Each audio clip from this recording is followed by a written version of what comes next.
Sorry, വാക്കുകൾ വഴിമാറിപ്പോയല്ലേ. പറയാൻ വന്നത് പറഞ്ഞില്ല. അതിത്രയേ ഉള്ളൂ. നാളെ നിനക്കൊരു സർപ്രൈസ് ഉണ്ട്. കാണട്ടെ നിന്റെ കോൺഫിഡൻസ്. അടുത്ത നിമിഷം അപ്പുറത്ത് ഫോൺ ഡിസ്കണക്റ്റായി. അവൾ ആ ഫോണിലേക്ക് തുറച്ചു നോക്കി നിന്നു അല്പനേരം. അപായമണി മുഴങ്ങുന്നത് പോലെ അവളുടെ ഹൃദയം അതിദുരിതമിടിച്ചു. എന്താണ് അയാൾ ലക്ഷ്യമിട്ടിരിക്കുന്നത്? ദീപുവിന് എന്തെങ്കിലും ആപത്ത്? അവൾ വേഗം തന്നെ രഹസ്യ ഫോണെടുത്ത് കിഷോറിനെ വിളിച്ചു. വിവരങ്ങൾ പറയുമ്പോൾ അവളുടെ വാക്കുകൾക്ക് പതർച്ചയുണ്ടായിരുന്നു. നീ ടെൻഷൻ അടിക്കണ്ട, ദീപികയ്ക്ക് ഒന്നും പറ്റില്ല. നാളെ പിന്നെ നമ്മൾ ഒരുമിച്ചല്ലേ പോകുന്നത്. നീ ധൈര്യമായിരിക്കെ. നാളെ എത്ര മണിക്കാണ് നീ ഓൾഡ് ഏജ് ഹോമിലെത്തുന്നത്? ഇവിടെ നിന്നും ഞാനൊരു 3:30 ഇറങ്ങും. അവിടെ 4 മണിക്കെത്തും. ലച്ചുമ്മയോട് ഒരുങ്ങി നിൽക്കാൻ പറഞ്ഞിട്ടുണ്ട്. കിച്ചു അപ്പോഴേക്കും എത്തില്ലേ? ഞാൻ വേറെ വണ്ടിയൊന്നും ഏർപ്പെടുത്തിയിട്ടില്ലാട്ടോ. നിങ്ങൾ അവിടെ എത്തുമ്പോഴേക്കും ഞാൻ റെഡിയായിരിക്കും. സിദ്ധുവിന് സംശയം തോന്നാതിരിക്കാൻ ഞാൻ എൻ്റെ കാറിലല്ല വരുന്നത്. അതുകൊണ്ട് അവൻ അറിയും എന്ന കാര്യത്തിലും നീ ടെൻഷൻ അടിക്കണ്ട. എങ്കിൽ വച്ചോ, നാളെ കാണാം. അന്ന് രാത്രിയാകുന്നതുവരെ അവളുടെ മനസ്സിനൊരു സ്വസ്ഥതയും ഇല്ലായിരുന്നു. പലവിധ ചിന്തകൾ കൊണ്ട് അവളുടെ മനസ്സ് നീറിപ്പുകഞ്ഞു. രാത്രി ഉറങ്ങാനാവാത്ത അവസ്ഥയായിരുന്നു അവൾക്ക്. എങ്ങനെയൊക്കെയോ 3 മണിയാക്കി എന്ന് പറയുന്നതായിരിക്കും ശരി. കുളിച്ച് ഡ്രസ്സ് മാറി സിദ്ധുവിനെ വിളിച്ചുണർത്തുമ്പോൾ 3:30 കഴിഞ്ഞു. 10 മിനിറ്റ് കൊണ്ട് അവൻ റെഡിയായി വന്നു. സ്പെയർ കീ ഉള്ളതിനാൽ അച്ഛനെയും അമ്മയെയും ഉണർത്തിയില്ല. പുറത്ത് നല്ല മഞ്ഞുണ്ട്. തണുത്ത കാറ്റിൽ അവളുടെ ശരീരമാകെ കുളർന്നു വിറച്ചു. കാറിലേക്ക് കയറിയിരുന്നതും AC ഇടണ്ടെന്ന് അവൾ സിദ്ധുവിനോട് പറഞ്ഞു. തിരക്കൊഴിഞ്ഞ വീഥിയിലൂടെ വളരെ പതിയെയാണ് സിദ്ധു കാർ ഓടിച്ചത്. ഓൾഡ് ഏജ് ഹോമിൽ അവരുടെ കാർ എത്തുമ്പോൾ 4:15 കഴിഞ്ഞിരുന്നു. തുറന്നു കിടക്കുന്ന ഗേറ്റിലൂടെ കാർ അകത്തേക്ക് കടന്നു. കാർ നിർത്തി ഇറങ്ങുമ്പോൾ രണ്ടുപേരുടെയും മിഴികളിൽ ചോദ്യം നിഴലിച്ചിരുന്നു. ഓൾഡ് ഏജ് ഹോമിലെ എല്ലാ ലൈറ്റുകളും പ്രകാശിച്ചു നിൽക്കുകയാണ്. അകവും പുറവും അവിടുത്തെ അന്തേവാസികളും കൂടാതെ പരിചയമില്ലാത്ത കുറെ പേർ നിറഞ്ഞു നിൽക്കുന്നു. തൊട്ടടുത്ത് പാർക്ക് ചെയ്തിരിക്കുന്ന പോലീസ് ജീപ്പിലേക്ക് അവളുടെ മിഴികൾ ഒരു വേള നീണ്ടുപോയി.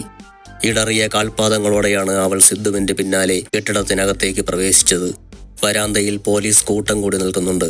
അതിനിടയിൽ യൂണിഫോമിൽ കിഷോറിനെ കണ്ടതും അവൾ ഓടി അവൻ അരികിലേക്ക് എത്തി. കിച്ചു, എന്താ പറ്റിയേ? കിഷോർ അവളുടെ കൈത്തണ്ടയിൽ മുറുകെ പിടിച്ചു. ലക്ഷ്മി അമ്മയെ ആരോ കൊന്നിരിക്കുന്നു. ആ വാക്കുകൾ വിശ്വസിക്കാനാകാതെ അവൾ ഒരു നിമിഷം തറഞ്ഞു നിന്നു. എന്റെ ലക്ഷ്മിയെക്കുറിച്ചാണോ കിച്ചു പറയുന്നത്? ശരീരം മൊത്തം പടർന്നു പിടിച്ച വിറയൽ അവളുടെ നാവിനെയും ബാധിച്ചു കഴിഞ്ഞു. വിറയാർന്ന കൈകൾ കൊണ്ട് കിഷോറിന്റെ കൈകളിൽ മുറുകെ പിടിച്ചുകൊണ്ടാണ് അവൾ ചോദിക്കുന്നത്. അഗ്നി, ഞാൻ പറഞ്ഞത് സത്യമാണ്. നിന്റെ ലക്ഷ്മി ഈ ഭൂമിയിൽ നിന്നും പോയി. അവരെ പറഞ്ഞയച്ചതാ.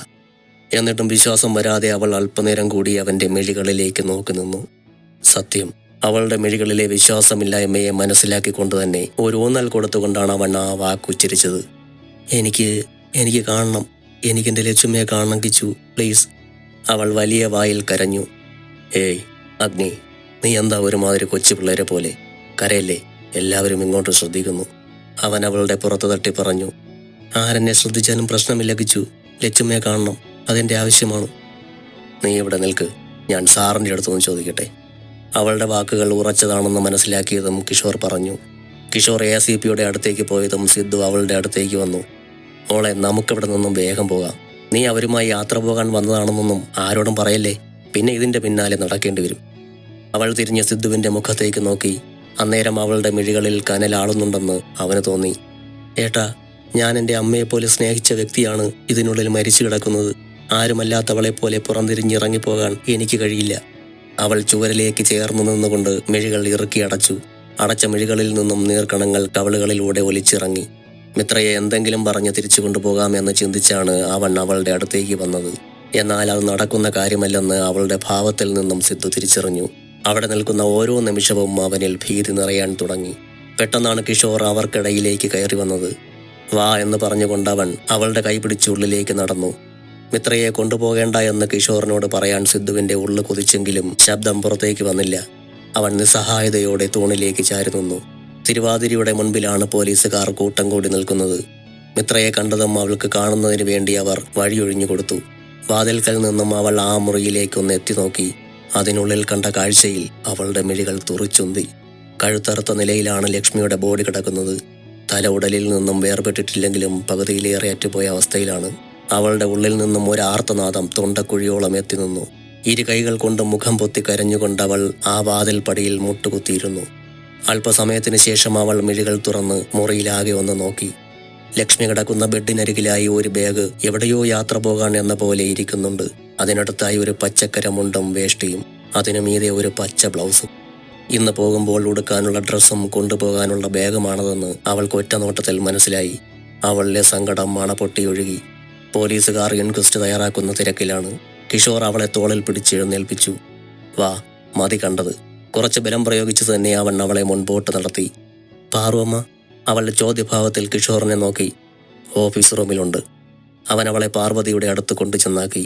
ചെയറിന്റെ ഹെഡിലേക്ക് തലചായ്ച്ചുകൊണ്ട് കണ്ണടച്ചിരിക്കുന്നുണ്ട് പാർവതി. മുന്നിലുള്ള ചെയറിൽ ഇരുന്നു കൊണ്ട് മിത്ര മേശയിൽ ചെറുതായി കൊട്ടി ശബ്ദമുണ്ടാക്കി. പെട്ടെന്ന് മിഴികൾ തുറന്നതും മുന്നിലിരിക്കുന്ന മിത്രയെ കണ്ട് അവളുടെ മിഴികളിലേക്ക് നോക്കിയിരുന്നു പാർവതി. എന്താ ഉണ്ടായത് പാർവമ്മേ? ആരാ ഈ മഹാപാപം ചെയ്തത്? എന്തിനാ എൻ്റെ? പാവല്ലായിരുന്നോ? അവിടെ റൂമിൽ സെറ്റും മുണ്ടും ബാഗും എല്ലാം ഒരുക്കി വെച്ചിട്ട് എൻ്റെ കൂടെ വരാൻ വേണ്ടിയല്ലേ? ഗുരുവായൂർ പോകാൻ അത്ര ആഗ്രഹിച്ചിട്ടല്ലേ? എനിക്ക് സഹിക്കണില്ല പാർവമ്മേ. മിത്രയുടെ ഒപ്പം പാർവതിയും കരയുന്നുണ്ടായിരുന്നു. ഏതാണ്ട് പാർവതിയുടെ പ്രായം തന്നെയാണ് ലക്ഷ്മിക്കും. അതുകൊണ്ട് തന്നെ അവർ തമ്മിൽ ചെറിയൊരു ആത്മബന്ധവും ഉണ്ടായിരുന്നു. എങ്ങനെ അറിഞ്ഞത്? ആരാദ്യം കണ്ടത്? ആ ചോദ്യത്തിൽ ഒരു നിമിഷം പാർവതി മിഴികൾ അടച്ചു. കൺമുമ്പിൽ എന്തോ ദൃശ്യം തെളിയുന്നതിന്റെ സൂചന പോലെ അടഞ്ഞ കൺപോളയ്ക്കുള്ളിൽ കൃഷ്ണമണികൾ ഓടിക്കളിച്ചു. പുലർച്ചെ 2 മണിക്ക് ഒരു കരച്ചിൽ കേട്ടാണ് ഞാൻ ഉണരുന്നത്. നാഥൻ സാറും പെട്ടെന്ന് ഞെട്ടിയെണീറ്റു. എല്ലാ റൂമും ഫുള്ളായതിനാൽ ഞങ്ങൾ മുകളിലെ രേവതിയിലായിരുന്നു കിടന്നിരുന്നത്. ഓടിപ്പിടഞ്ഞ് താഴേക്കെത്തുമ്പോൾ ഒരു കറുത്ത വസ്ത്രം ധരിച്ച ഒരാൾ ഓടുന്നത് കണ്ടു. നാഥൻ സാർ പിന്നാലെ ഓടിയെങ്കിലും അയാളെ കിട്ടിയില്ല. കേട്ടത് ഒരു സ്ത്രീയുടെ കരച്ചിലായതുകൊണ്ട് ഞാൻ റൂമുകളുടെ നേർക്ക് തിരിഞ്ഞു. അന്നേരം തിരുവാതിരയിൽ മാത്രമേ ലൈറ്റ് ഉണ്ടായിരുന്നുള്ളൂ. ഓടിച്ചെന്ന് തുറന്നു കിടക്കുന്ന വാതിലോട്ട് നോക്കിയപ്പോൾ ഹൃദയം നിലയ്ക്കുന്ന കാഴ്ചയായിരുന്നു അത്. അപ്പോഴേക്കും നാഥൻ സാർ തിരിച്ചു വന്നു. അദ്ദേഹമാണ് പോലീസിൽ വിവരമറിയിച്ചത്. കൂടെ ഉണ്ടായിരുന്ന ത്രേസ്യക്കുട്ടിയെ കാണാനില്ലെന്ന് വളരെ നേരത്തിന് ശേഷമാണ് ഞാൻ തിരിച്ചറിഞ്ഞത്. അക്രമിക്ക് ഉള്ളിൽ നിന്നും ഡോർ തുറന്നു കൊടുത്തത് ത്രേസ്യക്കുട്ടിയാകാനാണ് സാധ്യത. മിത്ര പാർവതിയെ കടുപ്പിച്ചൊന്ന് നോക്കി. എനിക്കവരെ ആദ്യം കണ്ടപ്പോഴേ ഒരു കള്ളലക്ഷണം ഫീൽ ചെയ്തിരുന്നു. അതുകൊണ്ടാണ് അവരെ റൂം മാറ്റണമെന്ന് ഞാൻ പറഞ്ഞത്. എന്നിട്ട് പാർവമ്മയെന്തേ അതനുസരിക്കാതിരുന്നത്? ആര് പറഞ്ഞോ മാറ്റിയില്ലെന്ന്? അവരന്ന് തന്നെ ചോദ്യയിലേക്ക് മാറി. ലക്ഷ്മി തിരുവാതിരയിൽ തനിച്ചായിരുന്നു. മെനിഞ്ഞാന്ന് നാഥൻ സാർ ഇവിടെ ഇല്ലാത്തത് കൊണ്ട് ഞാനും ലക്ഷ്മിയുടെ കൂടെ തിരുവാതിരയിൽ ഉണ്ടായിരുന്നു. അന്നവർ ഒത്തിരി കഥകൾ എന്നോട് പറഞ്ഞു. എന്ത് കഥകൾ? പെട്ടെന്ന് മിത്രയുടെ മനസ്സ് ജാഗരൂകമായി. അവരുടെ ജീവിതത്തിലെ പല ഞെട്ടിക്കുന്ന കഥകളും. അതെന്നോട് പറഞ്ഞവർ പൊട്ടിക്കരഞ്ഞു. അന്ന് എനിക്കൊരു അഡ്രസ്സ് തന്നിരുന്നു, അവർക്ക് എന്തെങ്കിലും സംഭവിച്ചാൽ അറിയിക്കാൻ വേണ്ടി. ആ കഥകൾ എനിക്കറിയണം. പാർവമ്മ അതെല്ലാം എന്നോട് പറയണം. പിന്നെ ഇപ്പോൾ കഥ പറയലല്ലേ പണി, അതിനൊക്കെ സമയമുണ്ട്. പാർവതിയുടെ ശബ്ദത്തിൽ ഗൗരവം നിറഞ്ഞു. അപ്പോഴേക്കും പുറത്ത് ആംബുലൻസിന്റെ ശബ്ദം കേട്ടു. അതോടെ പാർവതി തട്ടിപ്പിടഞ്ഞെഴുന്നേറ്റു. വാ, ആംബുലൻസ് വന്നിട്ടുണ്ട്, നമുക്ക് അങ്ങോട്ട് പോകാം. മിത്ര പാർവതിക്ക് പിന്നാലെ നടുശാലയിലേക്ക് നടന്നു. അവിടുത്തെ അന്തേവാസികളെല്ലാം അവിടെ കൂട്ടം കൂടി നിന്നിരുന്നു. എല്ലാവരുടെയും മുഖത്ത് വല്ലാത്തൊരു നടുക്കമാണ് നിഴലിക്കുന്നത്. തങ്ങളുടെ ഒപ്പം ഉണ്ടായിരുന്ന ഒരുവളുടെ ശരീരം വെള്ള പുതച്ചു കൊണ്ടുവരുന്നത് കാണാനുള്ള ത്രാണിയില്ലാതെ പലരും കണ്ണുകൾ ഇറുകെ അടച്ചു. ഒരുതരം ഭീതി അവരുടെ എല്ലാം കണ്ണുകളിൽ ആ നിമിഷം ആളുന്നുണ്ടായിരുന്നു. ലക്ഷ്മിയുടെ മൃതശരീരം ആംബുലൻസിനുള്ളിലേക്ക് കയറ്റി. തളർന്നു വീഴുമെന്ന് തോന്നിയ നിമിഷം മിത്ര അടുത്തു നിൽക്കുന്ന സിദ്ധുവിന്റെ തോളിലേക്ക് ചാഞ്ഞു. തിരുവാതിര എന്ന ആ റൂം പൂട്ടി മുദ്രവച്ചതിന് ശേഷം പോലീസ് സംഘം അവിടെ നിന്നും തിരിച്ചു പോകാൻ തയ്യാറായി. സിദ്ധു അഗ്നിയെയും കൂട്ടി വീട്ടിലേക്ക് പോയിക്കോളൂ, ഞാൻ ആംബുലൻസിന്റെ കൂടെ ഹോസ്പിറ്റലിൽ പോവുകയാണ്, എനിക്ക് അവിടെയാണ് ഡ്യൂട്ടി. സിദ്ധുവിന്റെയും മിത്രയുടെയും അരികിലേക്ക് വന്നുകൊണ്ട് കിഷോർ പറഞ്ഞു. കിച്ചു, എപ്പോഴാ പോസ്റ്റ്മോർട്ടം സ്റ്റാർട്ട് ചെയ്യുന്നത്? മിത്ര കിഷോറിനോട് ചോദിച്ചു. അതെന്തായാലും 10 മണിയാകും. അതിനുശേഷം ബന്ധുക്കൾക്ക് വിട്ടുകൊടുക്കും. അതിന് ലക്ഷ്മിയുടെ ബന്ധുക്കൾ? ഏതോ അഡ്രസ്സ് പാർവതി രംഗനാഥന്റെ കയ്യിലുണ്ടെന്ന് പറഞ്ഞിരുന്നു. അത് വാങ്ങിയിട്ട് വേണം എനിക്ക് ഹോസ്പിറ്റലിലേക്ക് പോകാൻ. നിങ്ങൾ ഇനി ഇവിടെ നിൽക്കേണ്ട ആവശ്യമൊന്നുമില്ല, പൊയ്ക്കോളൂ വീട്ടിലേക്ക്. സിദ്ധുവിന്റെ കൂടെ വീട്ടിലേക്ക് മടങ്ങുമ്പോൾ മിത്ര തികച്ചും മൗനമായിരുന്നു. സിദ്ധുവും ഒന്നും പറഞ്ഞില്ല. മൗനം തന്നെയാണ് ഈ സമയത്ത് അഭികാമ്യമെന്ന് അവനും തോന്നിയിരിക്കാം. പിറ്റേ ദിവസമേ വരൂ എന്ന് പറഞ്ഞു പോയ മകൾ തിരിച്ചു വരുന്നത് കണ്ട് അനന്തപത്മനാഭനും മീനുവും ആശ്ചര്യത്തോടെ നോക്കി നിന്നു. വിവരങ്ങളെല്ലാം പറഞ്ഞത് സിദ്ധുവാണ്. മിത്ര വേഗം സ്റ്റെപ്പ് കയറി റൂമിലേക്ക് പോയി. കട്ടിലിലേക്ക് കമിഴ്ന്നു വീണവൾ ഉറക്കെ ഉറക്കെ കരഞ്ഞു. സിദ്ധു പറഞ്ഞത് കേട്ട് രണ്ടുപേരും വിഷമത്തോടെ നിൽക്കുമ്പോഴാണ് മുകളിൽ നിന്നും മിത്രയുടെ കരച്ചിൽ അവർ കേൾക്കുന്നത്. 3 പേരും അവൾക്കരികിലെത്തി സമാധാന വാക്കുകൾ പറഞ്ഞെങ്കിലും അവൾക്കതൊന്നും ആശ്വാസമായില്ല. ഒടുവിൽ കരഞ്ഞ് കരഞ്ഞ് തളർന്ന് അവൾ മയക്കത്തിലേക്ക് വീണുപോയി. ആ മയക്കത്തിൽ നിന്നും മിത്ര ഉണരുമ്പോൾ 9 മണി കഴിഞ്ഞിരുന്നു. വേഗം കുളിച്ച് ഡ്രസ്സ് മാറി അവൾ താഴേക്ക് ഇറങ്ങി വന്നു. സിദ്ധുവും അനന്തപത്മനാഭനും അപ്പോഴേക്കും മാളിൽ പോയി കഴിഞ്ഞിരുന്നു. മീനു അവളെ ചായ കുടിക്കാൻ നിർബന്ധിച്ചുവെങ്കിലും അവൾ കഴിക്കാൻ കൂട്ടാക്കിയില്ല. നേരെ സ്കൂട്ടിയെടുത്ത് ഹോസ്പിറ്റലിലേക്ക് പറന്നു. ഹോസ്പിറ്റലിന്റെ പാർക്കിംഗ് ഏരിയയിൽ സ്കൂട്ടി പാർക്ക് ചെയ്തതിന് ശേഷം അവൾ മോർച്ചറി ലക്ഷ്യമാക്കി നടന്നു. മോർച്ചറിയുടെ മുന്നിൽ കിഷോർ നിൽക്കുന്നുണ്ടായിരുന്നു. പോസ്റ്റ്മോർട്ടം ചെയ്യാൻ ഡോക്ടർ അകത്ത് കയറിയിട്ട് അരമണിക്കൂറായി. അവളെ കണ്ടതും കിഷോർ പറഞ്ഞു, കിച്ചു, ബോഡി എവിടെ കൊണ്ടുപോകും? അവൻ മോർച്ചറിയുടെ മുന്നിലെ നീളൻ വരാന്തയിലെ ഉരുളൻ തൂണിൽ ചാരി നിൽക്കുന്ന ഒരാളുടെ നേർക്ക് വിരൽ ചൂണ്ടി. അവൻ വിരൽ ചൂണ്ടിയിടത്തേക്ക് അവൾ നോക്കി. ദുഃഖം ഘനീഭവിച്ച മുഖവുമായി തൂണിൽ ചാരി ഒരാൾ നിൽക്കുന്നു. ഒരു 55-നടുത്ത് പ്രായമുണ്ടാകും. വെള്ളമുണ്ടും ഷർട്ടുമാണ് വേഷം. താടിയും മീശയും എല്ലാം നരച്ചിരിക്കുന്നു. അഷണ്ടി ബാധിച്ച തലയിൽ ബാക്കിയുള്ള മുടികളെല്ലാം നരച്ചിരിക്കുന്നു. ആകെ കൂടി ഐശ്വര്യമുള്ള ഒരു രൂപം. ഒറ്റനോട്ടത്തിൽ ഹൃദയത്തിൽ പതിഞ്ഞു പോകുന്ന രൂപം.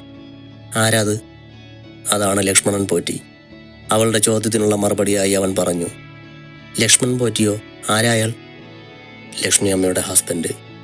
ആ വാക്കുകൾ വിശ്വസിക്കാനാകാതെ അവൾ കിഷോറിന്റെ മുഖത്തേക്ക് വിടർന്ന കണ്ണുകളോടെ നോക്കി. പിന്നെ അയാളുടെ നേർക്കും.